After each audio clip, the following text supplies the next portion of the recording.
Bismillahirrahmanirrahim. Assalamualaikum warahmatullahi wabarakatuh. Teman-teman pemirsa channel Ilmu Waris yang dirahmati Allah, jumpa kembali dalam pembahasan ilmu faraid. Alhamdulillah, wassalatu wassalamu ala rasulillah wa ala alihi wa sahbihi ajma'in. Pada kesempatan kali ini kita akan membahas siapakah calon ahli waris apabila ada orang yang wafat.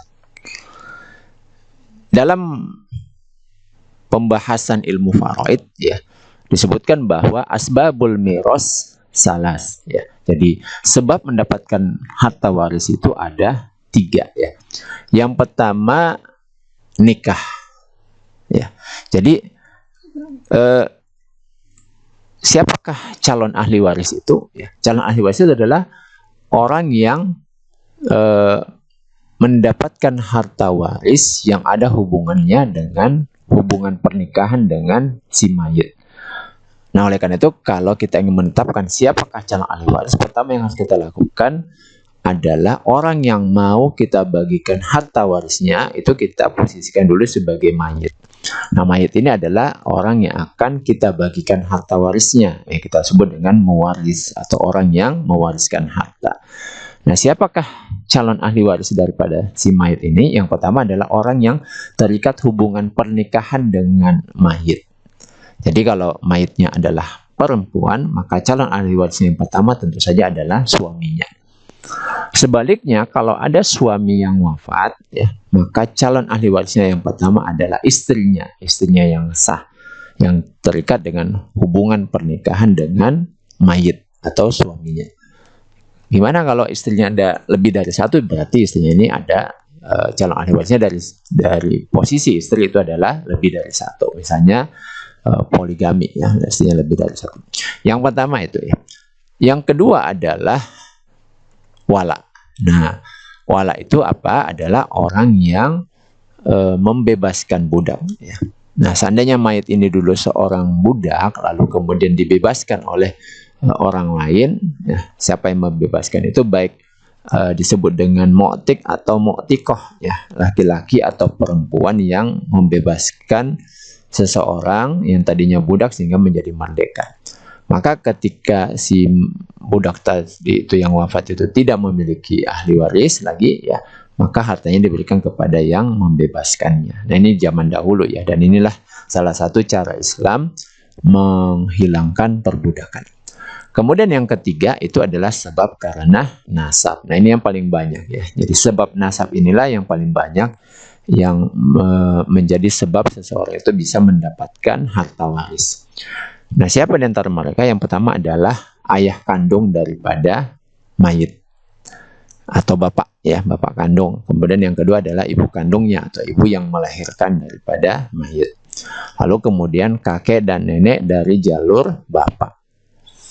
Nah, kemudian kalau dari jalur ibu ya, dari jalur ibu ini yang menjadi calon ahli waris itu hanyalah nenek saja. Nah, adapun kakek dari jalur ibu tidak termasuk calon ahli waris ya. Berikutnya yang menjadi calon ahli waris dari hubungan nasab itu adalah anak laki-laki dan anak perempuan yang lahir dari mayit. Jadi semua anaknya yang lahir. Katakanlah menikah lebih dari satu kali ya. Katakanlah ada anak dari istri pertama, ada anak dari istri kedua, dan seterusnya. Itu semua digabungkan ya. Yang laki-lakinya digabungkan di sini jumlah anak laki-laki, dan yang perempuan digabungkan di sini jumlah anak perempuan ada berapa. Kemudian berikutnya adalah cucu ya. Tetapi cucu yang termasuk calon ahli waris itu hanyalah cucu dari jalur anak laki-laki. Jadi ibnul ibn dan bintul ibn, yaitu cucu laki-laki dari jalur anak laki-laki dan cucu perempuan dari jalur anak laki-laki ya. Nah, ini calon ahli waris dari cucu. Bagaimana kalau ada cicit lagi ya? Yang penting dia dari jalur laki-laki terus ke bawah. Nah, ini termasuk calon ahli waris. Demikian juga ke atas nanti ya. Jadi kalau bapaknya bapak, kakek lagi masih hidup terus ke atas ya. Atau dari jalur ibu, jalur perempuan semua ke atas ini. Ini masih termasuk calon ahli waris ya. Nah, tetapi pada umumnya dicukupkan hanya di 2 level di atas mayit atau 2 level di bawah mayit. 2 level di atas mayit itu adalah level kakek dan nenek. 2 level di bawah mayit itu tentu saja cucu saja. Kenapa? Karena kalau anak masih hidup, itu biar anak laki-laki masih hidup ya menghalangi semua yang dibawa anak ini, cucu maupun cicit, sehingga ya tidak perlu dituliskan kalau misalnya anak laki-laki masih hidup. Nah, kemudian berikutnya yang termasuk calon ahli waris dari hubungan nasab adalah saudara kandung ya. Jadi saudara kandung dari mayit tentunya maupun saudara kandung baik yang laki-laki maupun perempuan dari mayit. Lalu saudara sebapak ya dari mayit, baik laki-laki maupun perempuan. Lalu berikutnya adalah saudara seibu dari mayit, ya bukan dari istri ya, meskipun ini posisinya di samping istri ya, tapi ini dari mayit, baik yang laki-laki maupun yang perempuan. Lalu berikutnya adalah keponakannya mayit. Ya, yaitu anak laki-laki dari saudara kandung laki-laki dan anak laki-laki dari saudara sebapak yang laki-laki. Nah, ini semua hubungannya dari mayit. Lalu berikutnya yang menjadi calon ahli waris itu adalah paman. Nah, paman yang dimaksud di sini itu hanyalah paman dari jalur bapak, ya. Amun, yang baik yang syakik, yang kandung maupun yang diab, paman sebapak.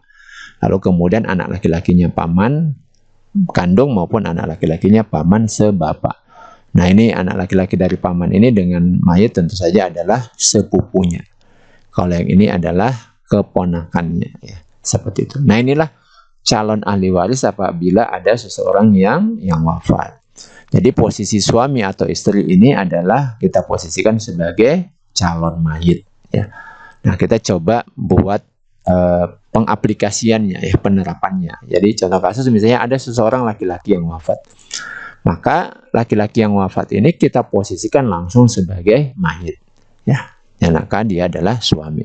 Nah, siapa calon ahli warisnya? Yang pertama tadi kita sudah sebutkan adalah orang yang terikat pernikahan dengan si suami tadi, laki-laki tadi, yaitu tentu saja adalah istrinya. Satu orang. Kalau lebih dari satu orang dimasukkan saja, misalnya ada 3 ya, atau 4 atau 2, itu sebagai istri. Kemudian berikutnya tentu saja adalah bapak dan ibu kandung daripada suami. Lalu kakek dan nenek dari jalur bapak dari suami. Kemudian nenek dari suami dari jalur ibunya. Lalu kemudian anak laki-laki, anak perempuan dari suami yang lahir baik dari istrinya yang sekarang maupun mungkin pernah menikah dengan istri sebelumnya. Ya. Jadi ditotalkan anak laki-laki maupun anak perempuan. Kemudian semua cucu dari jalur anak laki-laki, ya baik cucu laki-laki maupun cucu perempuan. Lalu kemudian saudara kandung dari suami, ya dari mayit. Baik yang laki-laki maupun yang perempuan, saudara sebapak ya dari mayit, dari suami, baik laki-laki maupun perempuan, dan saudara seibu dari suami, baik yang laki-laki maupun perempuan.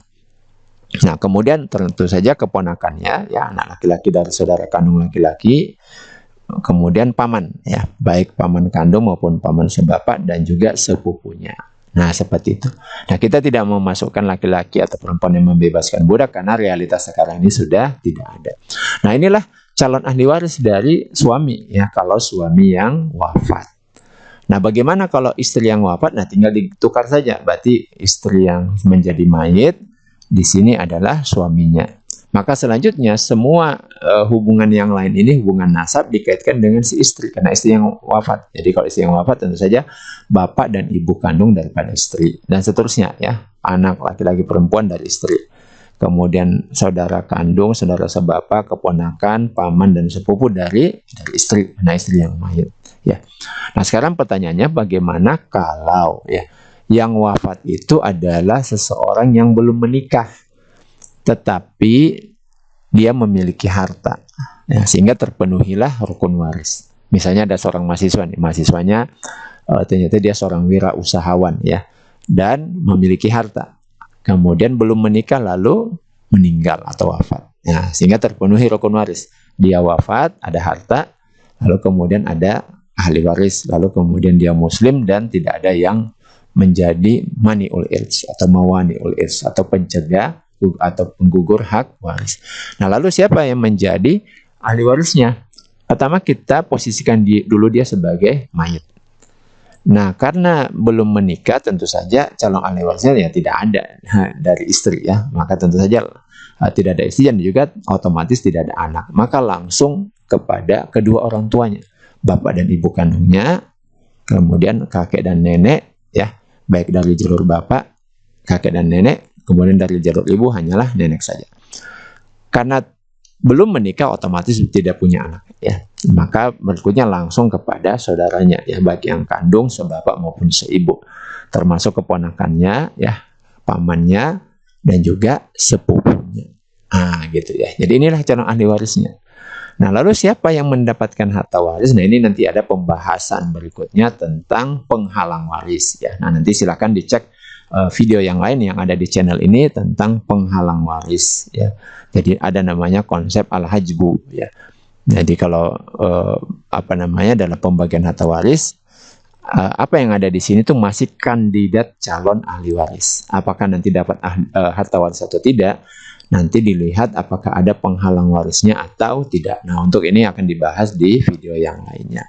Nah, demikian pembahasan tentang siapakah yang menjadi calon ahli waris apabila ada orang yang meninggal.